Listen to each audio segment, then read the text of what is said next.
میرے بھائیو، یہ رمضان کا مبارک مہینہ چل رہا ہے۔ اللہ نے جنت کے دروازوں کو کھول دیا ہے، جہنم کے دروازوں کو اللہ نے لاک کر دیا ہے۔ اللہ نے بڑے بڑے شیاطین کو اللہ نے قید کر کے سمندر میں ڈال دیا ہے، لیکن چھوٹے چھوٹے شیطان ابھی دنیا میں ہیں اور نفس بھی ہمارے ساتھ ہے۔ اکثر مجمع رات کی تراویح چھوڑ چکا ہے۔ رمضان کے مبارک مہینے کے اندر بھی لوگ عورتوں کے ساتھ خلوتیں منا رہے ہیں، اپنی نہیں اجنبی عورتوں کے ساتھ۔ اور انسان کو، شیطان کو اللہ نے قرآن کریم میں انسان کا کھلا ہوا دشمن کہا ہے۔ ان الشیطان لکم عدو مبین، اللہ نے جس کو کھلا ہوا دشمن کہا، اور اللہ نے قرآن کریم میں بتا دیا کہ شیطان کے پیچھے مت چلنا، لا تتبعوا خطوات الشیطان، شیطان مختلف راستوں سے آتا ہے، اور سب سے بڑا شیطان کا حربہ عورت ہوتی ہے۔ عورت، النساء حبائل الشیطان، عورت شیطان کی رسیاں ہے، عورت شیطان کا ایسا جال ہے جس میں آدمی پھنس ہی جاتا ہے۔ بلکہ میرے بھائیوں، بعض کتابوں میں شیطان کا قول نقل کیا گیا ہے، عورت میرا وہ تیر ہے جو کبھی خطا نہیں ہوتا۔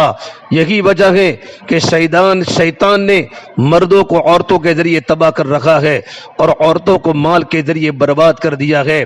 اگر دل پاک نہ ہو، تزکیہ نفس نہ ہو، تو نوجوان بوڑھے بھی بد نظری کے شکار ہوتے چلے آ رہے ہیں۔ بہت سے بوڑھے نماز کے پڑھنے کے باوجود بھی ان کی نگاہیں للچا ہوئی عورتوں کی طرف دیکھتی رہتی ہیں۔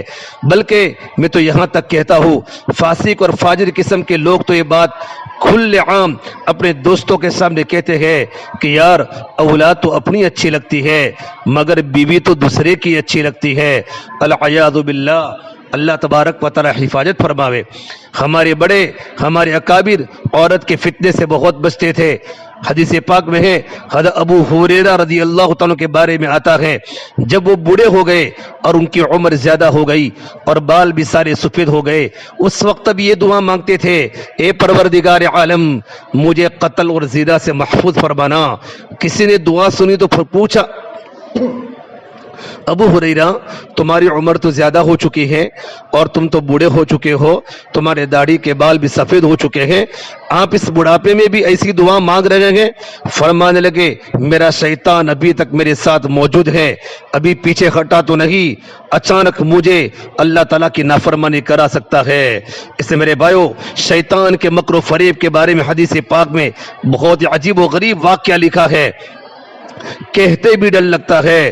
ہر ایک کا شیطان الگ الگ ہوتا ہے، عابد کو کیسے پھنسانے کا، عالم کو کیسے پھنسانے کا، مفتی کو کیسے پھنسانے کا، داعی کو کیسے پھنسانے کا، شیطان کو گمراہ کرنے کے پاس، شیطان کے پاس ہر ایک کے حربے ہوتے ہیں، ہر حربے سے بادشاہ سے لے کر نیچے تک ہر ایک کو گمراہ کرتا ہے۔ ابن عامر نے عبید ابن یسار سے لے کر نبی کریم صلی اللہ تبارک و تعالی علیہ وسلم تک اس واقعہ کی سند پہنچائی ہے۔ یہ واقعہ تلبیس ابلیس کتاب کے اندر بھی نقل کیا گیا ہے کہ بنی اسرائیل میں بریسیسا نامی ایک راہب تھا۔ بریسیسا، بعض لوگوں نے برسیسا بھی پڑھا ہے۔ اس وقت بنی اسرائیل میں اس جیسا کوئی عبادت گزار نہیں تھا، 24 گھنٹے اللہ کے دین کی محنت میں اور اللہ تعالیٰ کی عبادت میں خلوت میں گزارتا تھا۔ اس نے عبادت خانہ بنایا ہوا تھا، وہ اسی میں عبادت میں مست رہتا تھا، اللہ کے عشق میں مگن تھا، اللہ تعالیٰ کی عبادت میں 24 گھنٹے مشغول تھا۔ اسے لوگوں سے کوئی غرض نہیں تھی، مقصد نہیں تھا، نہ تو کسی کو ملتا تھا اور نہیں کسی کے پاس آتا جاتا تھا۔ شیطان نے اسے گمراہ کرنے کا ارادہ کیا، اتنے بڑے عابد کو بھی شیطان نے نہیں چھوڑا۔ بریسیسا اپنے کمرے سے کبھی باہر نکلتا ہی نہیں تھا، وہ ایسا عبادت گزار تھا، اپنا ہر وقت ہرگز ضائع نہیں کرتا تھا، ایک ایک گھڑی کی اس کو قدر تھی، ایک ایک لمحے کی اس کو قدر تھی۔ شیطان نے دیکھا جب دن میں کچھ وقت تھکتے ہیں تو کبھی کبھی اپنی کھڑکی سے باہر جھانک کر دیکھ لیتے ہیں، ادھر کوئی آبادی رہی تھی، اس کا اکیلا سومعہ تھا۔ سومعہ بنی اسرائیل کے اندر عیسائی جو ہے، عیسائی ان کی عبادت خانے کو سومعہ کہتے ہیں، اس کے ارد گرد کھیت اور باغ تھے۔ جب اس نے دیکھا وہ دن میں ایک مرتبہ یا 2 مرتبہ کھڑکی سے باہر دیکھتا ہے تو اس مردود شیطان انسانی شکل میں آ کر اس کھڑکی کے سامنے نماز کی نیت باندھ لی۔ اس نے نماز کیا پڑھنی تھی، فقط شکل بنا کر کھڑا تھا۔ اب دیکھو، جس کی جو لائن ہوتی ہے نا، اس کو گمراہ کرنے کے لیے اس کے مطابق دلکش بہروپ بناتا ہے۔ شیطان بیروپی بن گیا اس کو گمراہ کرنے کے لیے۔ چنانچہ جب برے سیسا نے کھڑکی میں سے باہر جھانکا تو ایک آدمی کو قیام کی حالت میں دیکھا۔ وہ بڑا حیران ہوا۔ جب دین کے دوسرے حصے میں اس نے دوبارہ ارادتاً باہر دیکھا تو رکوع میں تھا، بڑا لمبا رکوع تھا۔ پھر تیسری مرتبہ سجدے کی حالت میں دیکھا۔ کئی دن اسی طرح ہوتا رہا۔ آہستہ آہستہ برے سیسا کے دل میں اس کی محبت آنے لگی، یہ بات آنے لگی، یہ تو کوئی بڑا اللہ والا دکھ رہا ہے، یہ تو کوئی بڑا ہی بزرگ انسان ہے جو دن اور رات اتنی عبادتیں کر رہا ہے۔ وہ کئی مہینوں تک شیطان اسی طرح شکل بنا کر کبھی قیام میں، کبھی رکوع میں، کبھی سجدے میں رہتا، یہاں تک کہ برے سیسا کے دل میں یہ بات آنے لگی، میں اس سے پوچھوں کہ تو صحیح کہ یہ کون آدمی ہے؟ حالانکہ کبھی برے سے کبھی کسی کے ساتھ بات نہیں کرتا تھا، لیکن اس کے دل میں بات آنے لگی تو شیطان نے کھڑکی کے قریب مصلی بچھانا شروع کیا۔ جب مصلی کھڑکی کے قریب آ گیا اور برے سیسا نے باہر جھانکا تو اسے شیطان سے پوچھا تم کون ہو؟ وہ کہنے لگا آپ کو مجھ سے کیا غرض ہے؟ میں اپنے کام میں لگا ہوا ہوں، مجھے ڈسٹرب نہ کرے، مجھے پریشان نہ کرے۔ وہ سوچنے لگا عجیب بات ہے، کس کی کوئی بات سننا گوارا ہی نہیں کرتا۔ دوسرے دن برے سیسا نے پھر پوچھا کہ آپ اپنا تعارف تو کروائیے۔ وہ کہنے لگا مجھے اپنا کام کر دے دو۔ دیکھو میرے بھائیو، کس طریقے پر ایک عابد کو گمراہ کرنے کے لیے کیسے تدبیریں اختیار کر رہا ہے۔ اللہ کی شان۔ ایک دن بارش ہونے لگی، وہ بارش میں بھی نماز کی شکل بنا کر کھڑا ہو گیا۔ برے سیسا کے دل میں بات آئی جب اتنا عبادت گزار ہے، اس نے بارش کی بھی کوئی پرواہ نہیں کی، کیوں نہ میں اس کے سامنے اپنے اچھے اخلاق کا مظاہرہ کروں اور اس سے یوں کو میاں اندر آ جاؤ۔ چنانچہ اس نے شیطان کو پیشکش کی کہ باہر بارش ہو رہی ہے، تم اندر آ جاؤ۔ وہ جواب میں کہنے لگا ٹھیک ہے میں آتا ہوں۔ مومن کو مومن کی دعوت قبول کر لینی چاہیے، لہذا میں آپ کی دعوت کو قبول کر لیتا ہوں۔ وہ تو چاہتا ہی یہی تھا۔ چنانچہ اس نے کمرے میں آ کر نماز کی نیت باندھ لی۔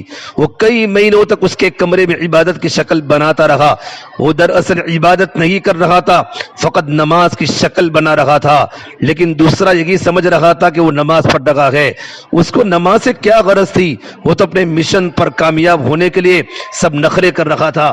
جب کئی مہینے گزر گئے تو برے سیسا نے اسے واقعی بہت بڑا بزرگ سمجھا اور اس کے دل میں اس کی عقیدت پیدا ہونا شروع ہو گئی۔ اتنے عرصے کے بعد شیطان برے سیسا سے کہنے لگا اب میرا سال پورا ہو چکا ہے، لہذا میں اب یہاں سے جاتا ہوں، میرا مقام کہیں اور ہے۔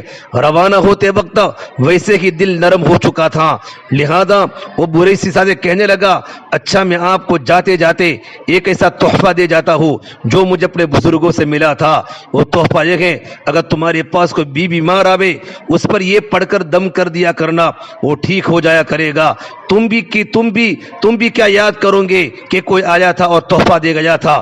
برے سیسا نے کہا مجھے اس کی کوئی ضرورت نہیں ہے۔ وہ کہنے لگا ہمیں نعمت لمبی مدت کی محنت کے بعد ملی ہے، میں وہ نعمت تمہیں تحفے میں دے رکھا ہوں اور تم انکار کر رہے ہو، تم تو بڑے نالائق انسان ہو۔ یہ سن کر برے سیسا کہنے لگا اچھا جی مجھے بھی سکھائی دے۔ چنانچہ شیطان نے اسے ایک دم سکھایا اور یہ کہتے ہوئے رخصت ہو گیا اچھا پھر کبھی ملیں گے۔ وہ وہاں سے سیدھا بادشاہ کے گھر گیا۔ بادشاہ کے 3 بیٹے اور 1 بیٹی تھی۔ شیطان نے جا کر اس کی بیٹی پر اثر ڈالا اور وہ مجنونہ سے بن گئی۔ وہ خوبصورت اور پڑھی لکھی لڑکی تھی، لیکن شیطان کے اثر سے اسے دورے پڑنا شروع ہو گئے۔ بادشاہ نے اس کے علاج کے لیے حکیم اور ڈاکٹر بلوائے۔ کئی دنوں تک وہ اس کا علاج کرتے رہے لیکن کوئی فائدہ نہ ہوا۔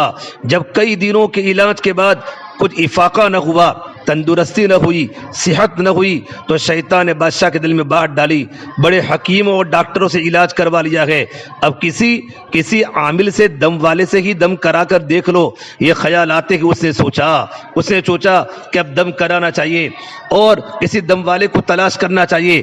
چنانچہ اس نے اپنے سرکاری ہر کارے بھیجے تاکہ وہ پتہ کر کے آوے اس وقت سب سے زیادہ پورے شہر میں اللہ کا نیک بندہ کون ہے۔ سب نے کہا اس وقت سب سے زیادہ نیک آدمی تو برے سیسا ہے اور وہ تو کسی سے ملتا کہ نہیں ہے۔ بادشاہ نے کہا اگر وہ کسی سے نہیں ملتا تو ان کے پاس جا کر میری طرف سے درخواست کرو کہ ہم آپ کے پاس آ جاتے ہیں۔ کچھ آدمی برے سیسا کے پاس اس کی عبادت خانے میں گئے۔ اس نے انہیں دیکھ کر کہا آپ مجھے ڈسٹرب کرنے کیوں آئے ہو؟ انہوں نے کہا بادشاہ کی بیٹی بیمار ہے، حکیموں اور ڈاکٹروں سے بڑا علاج کروایا ہے لیکن کوئی فائدہ نہ ہوا۔ بادشاہ چاہتے ہیں آپ بے شک یہاں نہ آئے تاکہ آپ کی عبادت میں خلل نہ آئے، ہم آپ کے پاس بچی کو لے کر آ جاتے ہیں، آپ یہی اس بچی کو دم کر دینا، اس بچی پر کچھ پڑھ لینا، ہمیں امید ہے آپ کے دم کرنے سے ہماری بچی ٹھیک ہو جائے گی۔ میرے بھائیو، اس کے دل میں خیال آیا، ہاں میں نے ایک دم سیکھا تو تھا، اس دم کو آزمانے کا اچھا موقع ملا ہے، چلو یہ پتا تو چل جائے گا کہ وہ پڑھنا ٹھیک بھی ہے نہیں جو مجھے ایک بزرگ انسان نے دیا تھا، وہ بزرگ شیطانی تھا۔ چنانچہ اس نے ان لوگوں کو بادشاہ کی بیٹی کو لانے کی اجازت دے دی۔ بادشاہ اپنی بیٹی کو لے کر برے سیسا کے پاس گیا، اسے جیسے کہ دم کیا وہ فوراً ٹھیک ہو گئی، کیونکہ بیماری بھی شیطان نے لگائی تھی اور دم بھی شیطان نے بتایا تھا، بیماری بھی شیطان نے لگائی تھی اور دم بھی شیطان نے بتایا تھا، لہذا جیسے ہی اس نے کچھ پڑھا شیطان لڑکی کو چھوڑ کر چلا گیا، وہ بالکل ٹھیک ہو گئی۔ بادشاہ کو پکا یقین ہو گیا کہ میری بیٹی یہ برے سیسا کے دم سے اور اس کے پڑھنے سے ٹھیک ہوئی ہے۔ 1.5 ماہ کے بعد اس نے پھر اسی طرح بچی پر حملہ کیا اور وہ اسے پھر برے سیسا کے پاس لے آئے، اس نے دم کیا، پھر وہ شیطان اسے چھوڑ کر چلا گیا، حتیٰ کہ 2-4 دن کے بعد بادشاہ کو پکا یقین ہو گیا میری بیٹی کا علاج میری بیٹی کا علاج اس برے سیسا کے دم میں ہے۔ اب برے سیسا کی بڑی شہرت ہونے لگی کہ اس کے دم سے بادشاہ کی بیٹی ٹھیک ہو جاتی ہے۔ کچھ عرصہ کے بعد اس بادشاہ کے ملک پر کسی نے حملہ کیا، وہ اپنے شہزادوں کے ہمراہ دشمن کا مقابلہ کرنے کے لیے تیاری کرنے لگا۔ اب بادشاہ سوچ میں پڑ گیا اگر جنگ میں جائے تو بیٹی کو کس کے پاس چھوڑ کر جائے؟ کسی نے مشورہ دیا کسی وزیر کے پاس چھوڑ جائے، کسی نے کوئی اور مشورہ دیا۔ میرے بھائیو، بادشاہ کہنے لگا اگر اس کو دوبارہ بیماری لگ گئی تو پھر کیا بنے گا؟ تو برے سیسا تو کسی کی بات بھی نہیں سنے گا۔ چنانچہ بادشاہ نے کہا میں خود برے سیسا کے پاس اپنی بیٹی کو چھوڑ جاتا ہوں۔ دیکھو شیطان کیسے جوڑ ملا رہا ہے، ایک اتنے بڑے اللہ کے بندے کو، عابد کو گمراہ کرنے کے لیے کس طرح حربے کر رہا ہے۔ بادشاہ اپنے تینوں بیٹوں اور بیٹی کو لے کر برے سیسا کے پاس پہنچ گیا اور کہنے لگا ہم اللہ کے راستے میں جنگ پر جا رہے ہیں، زندگی اور موت کا پتہ نہیں ہے، مجھے اس وقت سب سے زیادہ اعتماد تم ہی پر ہے اور میری بیٹی کا علاج بھی تمہارے ہی پاس ہے، میں چاہتا ہوں یہ بچی تمہارے پاس ہی ٹھہر جائے۔ برے سیسا کہنے لگا توبہ توبہ، میں یہ کام کیسے کر سکتا ہوں، یہ اکیلی میرے پاس ٹھہرے؟ بادشاہ نے کہا نہیں ایسی کوئی بات نہیں ہے، بس آپ اجازت دے دیں میں اس کے رہنے کے لیے آپ کی عبادت خانے کے سامنے ایک گھر بنوا دیتا ہوں، یہ اسی گھر میں ٹھہرے گی۔ برے سیسا نے سن کر کہا چلو ٹھیک ہے۔ جب اس نے اجازت دی تو بادشاہ نے اس کے عبادت خانے کے سامنے گھر بنوا دیا اور بچی کو وہاں چھوڑ کر باپ اور بیٹے جنگ پر روانہ ہو گئے۔ اب برے سیسا کے دل میں بات آئی میں اپنے لیے تو کھانا بناتا ہی ہوں، اپنے لیے تو کھانا بناتا ہی ہوں، اگر بچی کا کھانا بھی میں بنا دیا کروں اس میں کیا حرج ہے، کیونکہ وہ اکیلی ہے، پتہ نہیں اپنے لیے کھانا پکائے گی یا نہیں پکائے گی۔ چنانچہ وہ کھانا بناتا، آدھا خود کھا کر باقی آدھا کھانا اپنے عبادت خانے کے دروازے سے باہر رکھ دیتا اور اپنا دروازہ کھٹکھٹا دیتا۔ یہ اس لڑکی کے لیے اشارہ ہوتا تھا کہ اپنا کھانا اٹھا لو۔ اسی طرح وہ لڑکی کھانا اٹھا کر لے جاتی اور کھا لیتی۔ کئی مہینوں تک یہی معمول رہا۔ اس کے بعد شیطان نے پھر شروع کیا اپنا کام، اس کے دل میں بات ڈالی دیکھو وہ لڑکی اکیلی رہتی ہے، تم کھانا پکا کر اپنے دروازے کے باہر رکھ دیتے ہو اور لڑکی کو کھانا اٹھانے کے لیے گلی میں نکلنا پڑتا ہے، اگر کبھی کسی مرد نے دیکھ لیا تو اس کی عزت خراب کرے گا، اس کے لیے بہتر یہ ہے کھانا بنا کر اس کے دروازے کے اندر رکھ دیا کرو تاکہ اس کو باہر نہ نکلنا پڑے۔ چنانچہ برے سیسا نے کھانا بنا کر اس کے دروازے کے اندر رکھنا شروع کر دیا، وہ کھانا رکھ کر کنڈی کھٹکھٹا دیتا اور وہ کھانا اٹھا لیتی، یہی سلسلہ چلتا رہا۔ میرے بھائیو، شیطان کتنا اللہ کا دشمن ہے، انسانوں کا دشمن ہے۔ جب کچھ اور مہینے بھی گزر گئے تو شیطان نے اس کے دل میں ڈالا تم خود تو عبادت پہ لگے ہوتے ہو، یہ لڑکی اکیلی ہے، ایسا نہ ہو کہ تنہائی کی وجہ سے اور زیادہ بیمار ہو جائے، اس سے بہتر ہے اس کو کچھ نصیحت کر دیا کرو تاکہ یہ بھی عبادت گزار بن جاوے اور اس کا وقت ضائع نہ ہو۔ یہ خیال دل میں آتے ہی اس نے کہا ہاں یہ بات تو بہت اچھی ہے لیکن اس کام کی کیا ترتیب ہونی چاہیے۔ شیطان نے اس بات کا جواب اس کے دل میں ڈالا، اس کو کہہ دو کہ اپنے گھر کی چھت پر آ جایا کرے اور تم بھی اپنے گھر کی چھت پر بیٹھ جایا کرو اور اسے وعظ و نصیحت کیا کرو، اس کے سامنے دین کی باتیں کیا کرو۔ چنانچہ اس نے اسی ترتیب سے وعظ و نصیحت کرنا شروع کر دی۔ اس کے اس وعظ کا اس لڑکی پر بڑا اثر ہوا، اس نے نمازیں اور وظیفے پڑھنا شروع کر دیے۔ اب شیطان نے اس کے دل میں بات ڈالی، دیکھ تیری نصیحت کا اس پر کتنا اثر ہوا، ایسی نصیحت تو ہر روز ہونی چاہیے۔ چنانچہ اس نے روزانہ نصیحت کرنا شروع کر دی۔ یہ شیطان کس طریقے پر دین کے راستے سے گمراہ کرنے کی کوشش کر رہا ہے۔ اسی طرح کرتے کرتے جب کچھ وقت گزر گیا تو شیطان نے پھر اس کے دل میں بات ڈالی، تم اپنے گھر کی چھت پر بیٹھتے ہو اور وہ اپنے گھر کی چھت پر بیٹھتی ہیں، راستے میں گزرنے والے کیا باتیں سوچیں گے کہ کون باتیں کر رہے ہیں، اس طرح تو بہت ہی غلط تاثر پیدا ہو جائے گا، تمہاری بدنامی ہو جائے گی۔ اس سے بہتر ہے چھت پر بیٹھ کر اونچی آواز سے بات کرنے کی بجائے تم دروازے سے باہر کھڑے ہو کر تقریر کرو اور وہ دروازے کے اندر کھڑی ہو کر سن لے، پردہ تو ہوگا ہی سہی۔ چنانچہ اب اس ترتیب سے وعظ و نصیحت شروع ہو گئی۔ کچھ عرصہ تک اسی طرح معمول چلتا رہا۔ میرے بھائیو اللہ حفاظت فرماوے۔ اس کے بعد شیطان نے پھر برے سزا کے دل میں خیال ڈالا، تم باہر کھڑے رہ کر تقریر کرتے ہو، دیکھنے والے کیا کہیں گے، پاگلوں کی طرح ایسے کی باتیں کر رہا ہے، اسے اگر تقریر کرنی ہے تو چلو کیوار کے اندر کھڑے ہو کر لیا کرو، وہ دور کھڑی ہو کر سن لیا کرے گی۔ چنانچہ اب اس نے وہ دروازے کے اندر کھڑے ہو کر تقریر کرنا شروع کر دی۔ جب اس نے اندر کھڑے ہو کر تقریر کرنا شروع کر دی تو لڑکی نے اس کو بتایا، اتنی نمازیں پڑھتے ہو، اتنی عبادت کرتی ہوں۔ یہ سن کر اسے بڑی خوشی ہوئی کہ میری باتوں کا اس پر بڑا اثر ہو رہا ہے، اب میں اکیلا ہی عبادت نہیں کر رہا بلکہ یہ بھی عبادت کر رہی ہوتی ہیں۔ اللہ تعالیٰ اس کے دل میں دین کی محبت ڈال رہا ہے۔ کئی دن تک یہی سلسلہ چلتا رہا۔ بلاخر شیطان نے لڑکی کے دل میں برے سزا کی محبت ڈالی اور برے سزا کے دل میں لڑکی کی محبت ڈالی۔ چنانچہ لڑکی نے کہا، آپ جو کھڑے کھڑے بیان کرتے ہیں میں آپ کے لیے چارپائی ڈال دیا کروں گی، آپ اس پر بیٹھ کر بیان کر دیا کرنا اور میں دور بیٹھ کر سن لیا کروں گی۔ اس نے کہا بہت اچھا۔ لڑکی نے دروازے کے قریب چارپائی ڈال دی، برے سزا اس پر بیٹھ کر نصیحت کرتا رہا اور لڑکی دور بیٹھ کر بات سنتی رہی۔ میرے بھائیو اس دوران شیطان نے برے سزا کے دل میں لڑکی کے لیے بڑی شفقت و ہمدردی پیدا کر دی۔ کچھ دن گزرے تو شیطان نے عابد کے دل میں بات ڈالی، نصیحت سنانی تو لڑکی کو ہوتی ہے، دور بیٹھنے کی وجہ سے اونچا بولنا پڑتا ہے، گلی سے گزرنے والے لوگ بھی سنتے ہیں، کتنا اچھا ہو یہ چار پائی ذرا آگے کر کے رکھ لیا کرے اور پست آواز میں گفتگو کر لیا کرے۔ چنانچہ برے سزا کی چار پائی لڑکی کے چار پائی کے قریب تر ہو گئی۔ وعظ و نصیحت کا سلسلہ جاری رہا۔